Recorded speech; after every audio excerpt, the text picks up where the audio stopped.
Vocês, eu sou o Beto Campi e você está no nosso canal de desenvolvimento humano, gestão de pessoas, dicas sobre RH estratégico. E eu estou aqui de volta para vocês para responder as perguntas que eu recebo das pessoas que acompanham meu trabalho, tanto pelas redes sociais, quanto pelo site, pelo WhatsApp, enfim, aqui pelo YouTube também, sempre encaminhando dúvidas, perguntas. E faz um período, desde um período atrás, eu comecei a responder as perguntas individualmente.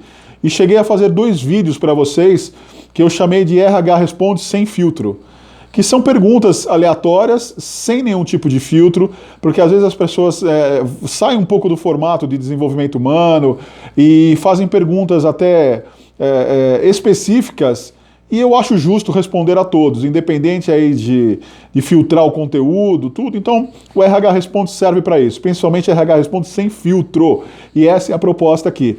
Como esse é o terceiro vídeo, eu tenho algumas perguntas a mais aqui que foram feitas, e eu vou esclarecer aqui e dar a resposta para vocês, seguidores, tá? Para dar a devida atenção e respeito a todos. Então vamos lá. Chegou a pergunta da seguinte forma: o que eu tenho de fazer para ter sucesso na minha carreira? Bom, eu precisava, logicamente, conversar mais com você, entender quais são as suas dificuldades. De repente você é uma pessoa que tem conhecimento contínuo, tem estudos, você procura se aprimorar, se desenvolver periodicamente, porém você tem algum tipo de dificuldade. Esse é um ponto.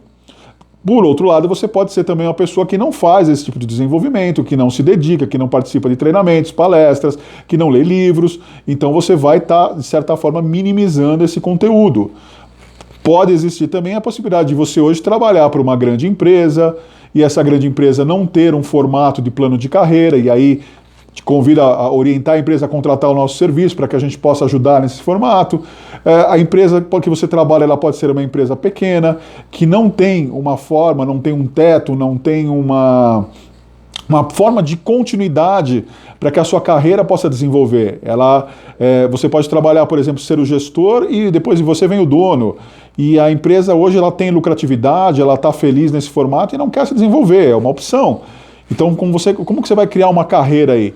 Então você quer ter sucesso, você está buscando o quê? Você quer ser um empreendedor, de repente onde você está, você quer ir para um cargo maior, mas não tem esse espaço, então vale a pena ir para o mercado? Então são várias situações que a gente precisaria analisar com mais profundidade para que eu possa te ajudar na sua pergunta. Por outro lado, o que eu posso te dar de dica nesse momento é que continue, caso você já faça isso, continue se aprimorando, continue estudando, continue se desenvolvendo. Existem e-books, cursos, treinamentos, palestras, tem tutoriais, vídeos. Aqui o nosso canal está sempre dando dicas profissionais constantemente. Procure se aprimorar, procure ouvir essas opiniões. Procure ouvir nós profissionais da área que conhecemos o assunto, que trabalhamos sobre desenvolvimento humano, sobre gestão de pessoas, sobre dicas profissionais. Se a tua área de trabalho, por exemplo, for uma área mais específica, for uma área mais exata, eu trabalho com contabilidade, vá conhecer esse conteúdo também, vá se aprimorar nisso. E não pare, porque você tem que entender uma coisa muito importante. Muitas vezes a pessoa se forma, se adapta ali a uma empresa, ela se encosta ali, fica parada e fala, tá bom, não preciso fazer mais nada. Quantas vezes eu já ouvi de gestores assim, eu já tenho experiência, não preciso fazer mais, não, já sei o que tem que fazer. Isso é um erro grotesco, porque o mercado evolui. A tecnologia evolui constantemente, a inteligência artificial está aí. Há muitas profissões hoje que, se vocês não perceberam, eu oriento a verificar, há 10 anos atrás, ou até num espaço até menor de tempo, como elas modificaram e como evoluíram. Algumas atividades existentes, muitas vezes não precisam mais, elas são criadas hoje por ferramentas, aplicativos. Então, ou seja, a utilização humana, a necessidade humana para aquela tarefa, ela reduziu muito. O departamento pessoal, por exemplo, que não é uma área que eu atuo, mas tenho contato, conhecimento, é uma área que praticamente, antigamente era toda feita manualmente, necessária de ter um líder do departamento, um analista, um assistente, um auxiliar, às vezes o estagiário. Hoje isso reduziu. Hoje um sistema operacional, um ERP, faz isso com muita facilidade. Então, ou seja, muito importante, eu dei um exemplo, mas diversas áreas hoje estão sendo consumidas hoje com a tecnologia. Então, se as pessoas não se inovam, se elas não se renovam, se elas não procuram a se adaptar e conhecer muito mais serviços, elas vão ficando para trás. Eu tenho uma habilidade extrema, modéstia à parte, dentro da área de gestão de pessoas, do desenvolvimento, faço consultoria, mentoria, treinamentos, palestras, assessoria, e eu estou sempre me adaptando e conhecendo coisas. Uma área que eu estou hoje, que foi uma mudança, isso serve muito de dica para você que me fez a pergunta, eu estou me adaptando hoje, conhecendo muito mais o trabalho do marketing digital. Essa realidade de chegar até você, cliente, de chegar até você, seguidor, e mostrar o meu trabalho para que você conhecesse, eu não tinha, era uma situação que já ia naturalmente, de você ter empresas, ter clientes, o contato era via telefone, e tudo isso ia acontecendo, e-mail. Hoje mudou, hoje eu tenho que me adaptar a isso, eu tenho que evoluir um pouco mais no marketing digital para chegar aqui e poder passar um vídeo para vocês de conteúdo, para criar aqui no YouTube, por exemplo, uma informação que vai agregar valor para você. E mostrar que aqui, ó, o trabalho está aqui, ele existe. Porque o público, ou seja, o cliente hoje, ele vai buscar no LinkedIn, ele vai buscar no Instagram, ele vai buscar no YouTube, ele vai encontrar aqui. Então ele não vai simplesmente só pelo meu site e me liga. Ele vai conhecer como é essa análise toda, que é a chamada prova social, para depois vir até o contato via telefone, ou seja, inverteu, isso passou a ser a última forma de trabalho. Então é muito importante você estar sempre se adaptando e se atualizando a tudo aquilo que você faz, conhecendo e para estar sempre participativo. Não seja reativo, eu não gosto de rede social, eu não uso rede social, isso é besteira. Não, é besteira para quem não sabe usar. Para quem sabe usar, isso te traz conteúdo, a inteligência, a tecnologia faz parte e nós temos que nos adaptar a isso para que a gente possa estar atualizado. Então essa é a dica que eu dou para você, começar a alavancar um pouco mais sua carreira, seja na área que você está hoje ou alguma área que você necessite para o futuro. Bom, próxima pergunta. Você escreve muita coisa legal, mas não acredito que você não consegue... desculpa. Você escreve muita coisa legal, mas não acredito que você consegue fazer o que fala. Lamento, mas eu consigo sim. A experiência, a vivência e a minha forma de persistir em relação ao cenário de mudança, de poder me adaptar, de ter essa inteligência emocional, de ter o equilíbrio, de fazer autocrítica, me ajudaram hoje a ser melhor do que eu era há muito tempo atrás. Então eu fui evoluindo, tanto pessoal quanto profissionalmente. Então tudo aquilo que eu passo para vocês, eu faço. Por quê? Seria até hipocrisia da minha parte vender um serviço, vender um treinamento, falar em palestras, disputar a atenção de muitas pessoas para poder oferecer um conteúdo que eu mesmo não acreditasse. Então, desculpe, mas você está equivocado. Realmente eu pratico e recomendo você a fazer o mesmo, porque o hábito vai te tornar mais forte. O hábito vai te tornar uma pessoa extremamente evolutiva e você vai ver o quanto que é bom isso. Porque quanto mais você aprende, quanto mais você faz o bem, quanto mais você tem empatia pelas pessoas, mais você se desenvolve, mais você melhora e mais você se torna um ser humano capaz de poder lidar com as suas autocríticas, lidar com as suas adversidades e saber ajudar outras pessoas, que é o melhor de tudo. Por que o RH não dá retorno de processo seletivo? Pois bem, já tem alguns vídeos que eu fiz aqui, depois eu convido vocês a visitarem o canal no YouTube e encontrar esses vídeos, tem uns vídeos muito legais aí que eu falo justamente dessa falta de retorno, tá, de alguns colegas de RH do processo seletivo. É uma realidade ruim, incorreta, não deve acontecer e eu já ouvi diversas justificativas que para mim não se justificam. A falta de tempo, eu não consegui, não deu tempo... eu não preciso falar com aquela pessoa, eu acho que isso está errado. Se eu consigo, e já consegui muitas vezes, eu consigo dar feedback na hora. Por exemplo, se o candidato está fora de perfil, eu não fico segurando, eu não fico enrolando, eu explico para a pessoa de uma maneira muito gentil o motivo pelo qual ela não pôde participar. Infelizmente eu não tenho não tem como fazer esse tipo de depoimento, nada, mas as pessoas que já tiveram a oportunidade de passar por processo seletivo comigo, em algumas empresas que porventura possam estar vendo esses vídeos, podem se lembrar disso. E eu sei porque muitas pessoas me agradeceram pela transparência e pela forma ao qual eu conduzi a entrevista.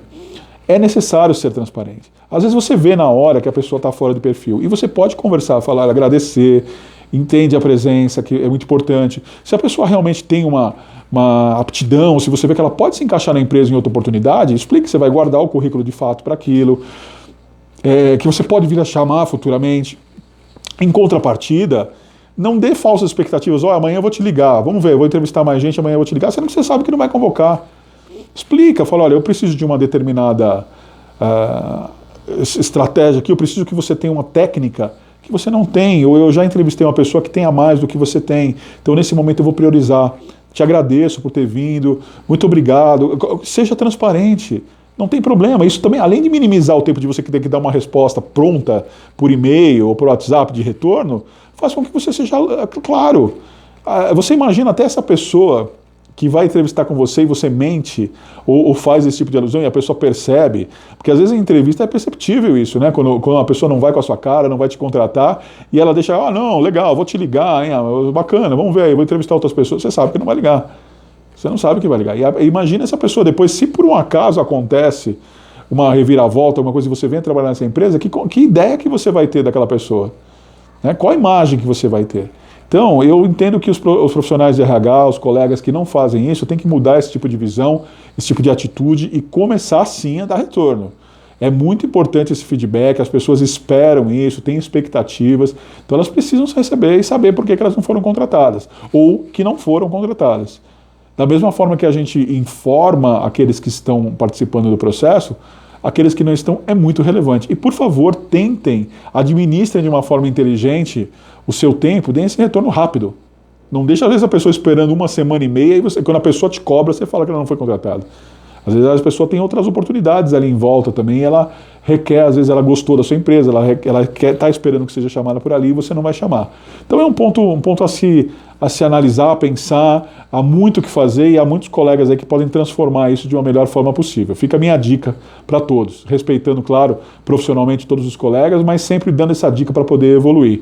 Se precisarem de mentoria, estou à disposição para ajudar nisso e dar caminhos ao qual você pode solucionar isso da melhor forma possível e atender tanto essa imagem interna, que é dar esse retorno do processo seletivo, contratar a pessoa adequada para o departamento, para o gestor que está precisando, como dar essa imagem externa também da sua empresa, que é uma empresa positiva e tem um RH estratégico de fato.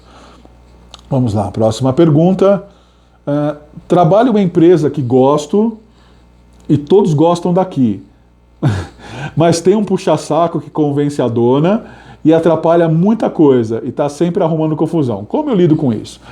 Pois bem, como diz o Max Geringer, né, o puxa-saco existe e infelizmente está na maioria das empresas. E eu compartilho com isso, porque é uma situação muito complexa e o puxa-saco muitas vezes nasce pela própria natureza e a próprio incentivo do dono ou da dona da empresa. Como que isso acontece? As pessoas às vezes precisam de uma motivação, ou como se você já deve ter ouvido por aí, se você quer saber quem uma pessoa é, dê poder para ela. Então essas pessoas precisam dessa motivação para que elas se demonstrem de fato quem realmente são. E elas assumem o poder ou estão almejando um cargo de poder, e quando elas se aproximam do dono, o que não há nenhum problema, ou da dona, como é o seu cenário, elas começam a estimular algum tipo de relação que transborda o profissional e vai para o pessoal. E normalmente nem essa pessoa, nem a pessoa que está à frente do cargo de gestão, ou no seu caso aqui como a dona da empresa, sabem administrar isso. E há a mistura da situação. Então essa pessoa, ela entra numa zona de conforto muito positiva, porque ela sabe que ela está respaldada pelo lado pessoal, ela se sente segura por uma situação que não vai ser demitido, então começa a deslanchar e fazer coisas erradas dentro da empresa, só que logicamente longe aos olhos da dona.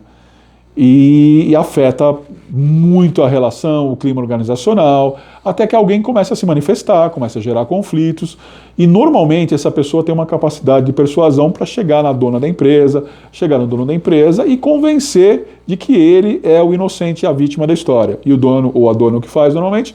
Culpa a outra pessoa. Então isso é um problema muito, muito grave e que pode interferir diretamente no atendimento ao cliente, no turnover, pode interferir no desempenho, pode interferir na gestão de pessoas, interferir em tudo dentro da empresa. Tem pessoas que vão se calar diante disso, tem pessoas que vão tentar mudar essa história, tem pessoas que vão confrontar, mas normalmente nesse tipo de situação quem vence é o puxa-saco ou a puxa-saco. Por quê? Porque o dono ou a dona da empresa já está convencido de que aquela pessoa é uma pessoa do bem, que aquela pessoa já é uma pessoa que está lá para poder ajudar e que aquilo é uma forma de confiança. E quando isso chega nesse patamar, dificilmente você muda. Porque a pessoa criou um laço de conexão tão grande que ela influencia diretamente quem é o dono ou a dona da empresa, tanto profissional quanto pessoalmente. Se torna amigo, de frequentar a casa, de trocar confidências, e aí fica muito difícil de você mudar o cenário. Claro que você tem que tentar, sim. Você pode tentar se adaptar, você pode tentar se adaptar à regra, o formato e a cultura da empresa. Quando é muito impraticável, quando essa pessoa, quando o puxa-saco tem atitudes realmente aí fora do contexto, que atrapalham diretamente o processo de condução da empresa, aí realmente fica difícil e a sugestão que eu te dou não é a melhor, mas é a alternativa. Se você não está se adaptando, não consegue diálogo, não acha que tem espaço para você dialogar, visto que a pessoa que está posterior ao puxa-saco é a pessoa que poderia influenciar e essa pessoa defende o formato de trabalho, então eu te recomendo realmente a procurar mercado, a procurar uma outra empresa, e não que você vai ficar livre de problemas ou da existência de um puxa-saco lá também, mas talvez seja mais fácil de você lidar com tudo isso. Porque o grande mal da existência do puxa-saco é quando ele interfere diretamente no seu trabalho também. Porque ele começa a julgar, ela começa a colocar situações que não existem e tende a criar problemas naquilo que ela sabe que pode interferir diretamente no trabalho dela. Aquilo que vai influenciar diretamente o desempenho ruim, que quando vai deixar claro aquilo, essa pessoa tende a sabotar o trabalho. Então, é o caminho que eu te recomendo. Não é o dos melhores, mas se você já tentar todas essas alternativas de diálogo, de compreensão, de entendimento, até conversar com a puxa-saco ou com o puxa-saco, mas se não deu, procure outra alternativa profissional. Porque aí você vai ficar livre dessa situação, vai conseguir conduzir bem o cenário e vai viver de uma forma profissionalmente melhor e vai ter um clima organizacional melhor para você trabalhar, que é o que todos precisam. Muito bem, vamos para a próxima pergunta. Por que os bancos têm um atendimento ruim? Não me atendem quando preciso, mas ligam toda hora para vender algo. Trata-se de treinamento? Ou principalmente de inteligência cognitiva focada no comportamento? Legal, muito boa pergunta. Eu também tenho esse tipo de problema, vivencio esse tipo de situação aqui referente a atendimento bancário. Sem citar detalhes aqui, mas eu vejo muitas pessoas despreparadas e aí é uma ausência de gestão aí de fazer treinamento, de orientar, de explicar, ou até uma postura das próprias instituições financeiras. Aí eu estou supondo, não posso afirmar, mas é muito complicado, principalmente quando se terceirizou muitos serviços também. Eu recebo constantemente ligações e hoje não atendo mais os bancos, porque todas as vezes que eu necessitei de um suporte do banco, eu não pude falar com o meu gerente. Veja bem, não pude, eu fui impedido de falar com o gerente, porque o call center se colocava à frente a forma de resolver e não dava nenhum tipo de retorno, não resolvia o problema. Todas as necessidades, eles me empurravam para um atendimento mais rápido, tecnológico, que na verdade você fica ali subjetivo a erros, a situações, porque você não sabe, né? Você precisa de uma pessoa para conversar e entender, e o banco sempre se privou disso. Então hoje o banco me liga constantemente para vender serviços, para tentar aumentar taxas, fazer coisas, e eu não atendo o banco, da mesma forma que o banco não me atende. Então essa é uma postura minha. Então assim, nós dois, no contexto geral, estamos incorretos, porque o banco tinha que me atender corretamente e eu tinha que ser receptivo com o banco. Só que eu estou tendo uma reação em relação à situação do atendimento ruim. Aí você fala, Beto, mas por que então não reclamar ao banco? Eu já fiz isso. Agora me pergunta se o banco dá algum tipo de retorno ou atenção. De forma nenhuma. O próprio call center, muitas vezes, ele tenta te minimizar o cenário. Eu tenho um treinamento que eu falo muito assim, né, que os atendimentos de call center, infelizmente, que deveriam ser exemplos, né, e claro, a gente não generaliza, tá? Tem muito saque aí, muito bom, que atende muito bem, sim, não dá para generalizar, mas eles transformam hoje a empresa num castelo ilhado, cheio de crocodilos, cheio de piranhas ali que você não consegue atravessar, você não consegue chegar na empresa, aquelas pessoas estão todas ali para te morder, tentar te resolver o problema, mas não tem, às vezes até não vou dizer a aptidão, mas elas não têm a liberdade da empresa de poder resolver, elas não têm ali o respaldo da empresa para resolver, então elas tentam te solucionar o problema de uma maneira rápida, porém ineficaz. Então eu compreendo a pergunta que você faz e sim, falta treinamento, falta orientação, falta acompanhamento, falta principalmente relação dos bancos, da gestão dos bancos, não de forma, né, como eu sempre cito isso, né, nunca generalizando, que devem ter pessoas que estão em outros bancos, que aí eu já não tenho conhecimento prático, nem feedbacks, que podem ter um atendimento muito bom. Porém, o que eu trabalho e que conheço de outras pessoas e pela sua pergunta, falta sim aí esse foco principalmente de inteligência cognitiva, focado em comportamento, de entender, de ter uma relação com o cliente mais próxima no âmbito de solucionar. Não do banco só te ligar para poder saber se você quer comprar determinado serviço, se você quer mudar a sua conta, se você quer um empréstimo, e sim saber como está essa relação, como isso está acontecendo, e tentar não ser tão invasivo como é. Mas, por outro lado, também, nós temos hoje a oportunidade de melhorar esse atendimento, porque temos muitos bancos hoje virtuais. O que eu acho ruim, por um lado, que você perde esse contato humano, que é exatamente o que eu sinto falta, de às vezes esclarecer determinadas dúvidas que o saque não tem o respaldo, não tem a informação para te dar, e o que o gerente tem, mas ele não te atende. E, por outro lado, você tendo esses bancos mais virtuais, vai fazer com que você tenha a oportunidade de procurar outro serviço. Eu estou insatisfeito com o meu banco, vou para outro. Ah, não está bom nesse, vou para outro. Até encontrar o banco que me atenda corretamente. Da mesma forma que a gente tem com o comércio, se você vai para um restaurante, se você não está feliz com a comida, não está feliz com a prestação de serviço, com o atendimento, você tem a chance de ir para outro lugar. Então você tem essa oportunidade de escolher aquilo que você quer. É uma forma, é um caminho. Por que as empresas querem e depois atrapalham o RH Business Part? Opa, ótima pergunta. Ótima pergunta, bem dentro da minha seara de trabalho. Não que as outras não estejam, por favor, não é isso. Eu falo porque é uma dificuldade que eu encontro também. Uma grande barreira que existe no comportamento humano é aceitar as imperfeições. Por isso que eu falo que a filosofia é muito importante para que as pessoas estudem, leiam, compreendam, façam críticas, autocríticas, para poderem trabalhar essa mudança comportamental. E é uma das coisas que eu procuro oferecer muito dentro desse aspecto de desenvolvimento humano. Por quê? Onde está esse ponto de questão?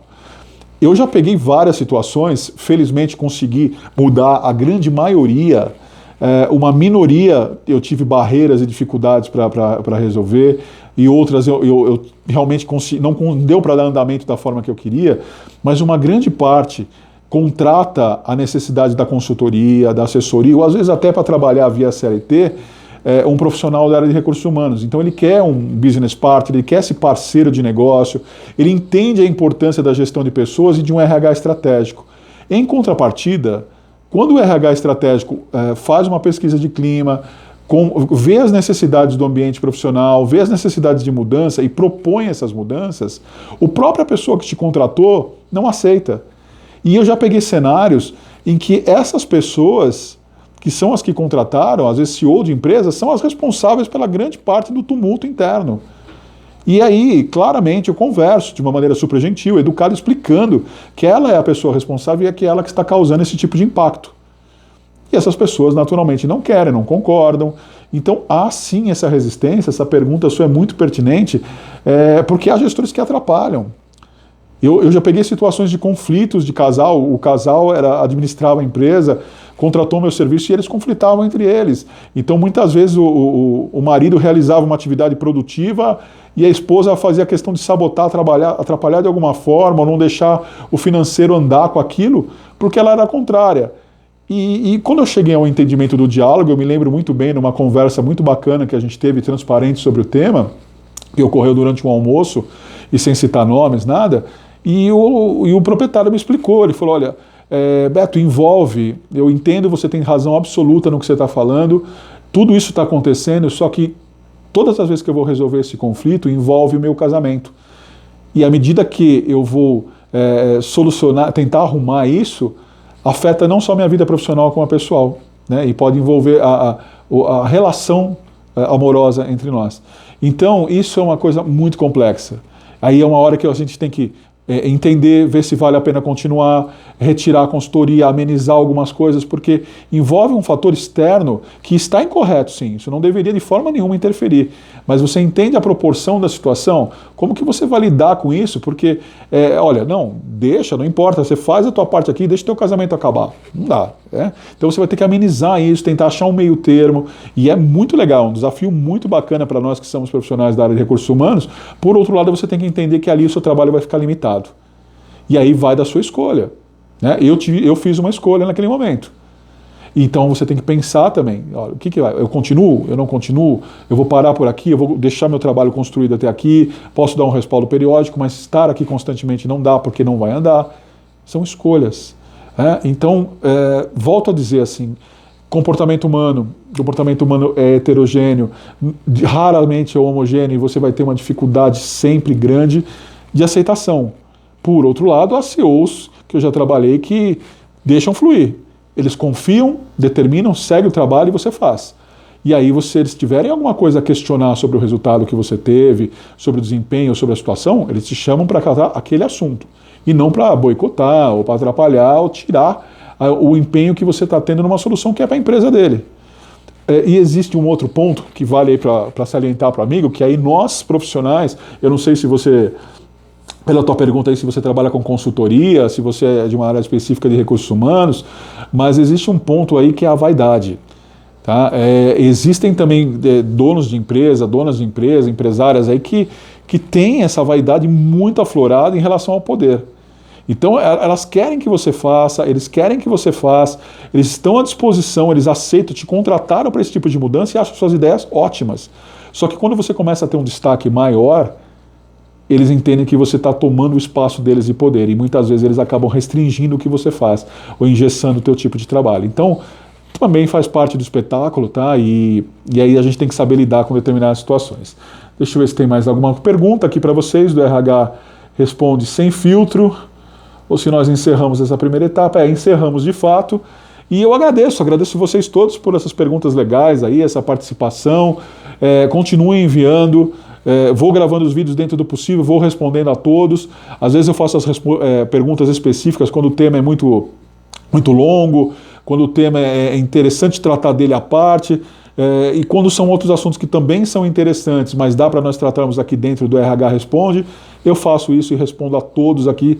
E o RH Sem Filtro é muito legal porque a gente fala todo tipo de pergunta que chega para a gente e a gente atende a necessidade de todo mundo. Então um forte abraço a vocês. Se gostam do nosso trabalho, sigam aqui pelo Instagram, beto.camp, @Camp Gestão de Pessoas, 2 Instagrams sensacionais com muitas dicas profissionais de desenvolvimento humano, YouTube, Beto Camp, muitas dicas e vídeos top para vocês, Facebook, Beto Camp e Camp Gestão de Pessoas, e pelo nosso site www.campgestãodepessoas.wordpress.com. Um forte abraço, muito obrigado por vocês estarem conosco sempre e até o próximo vídeo.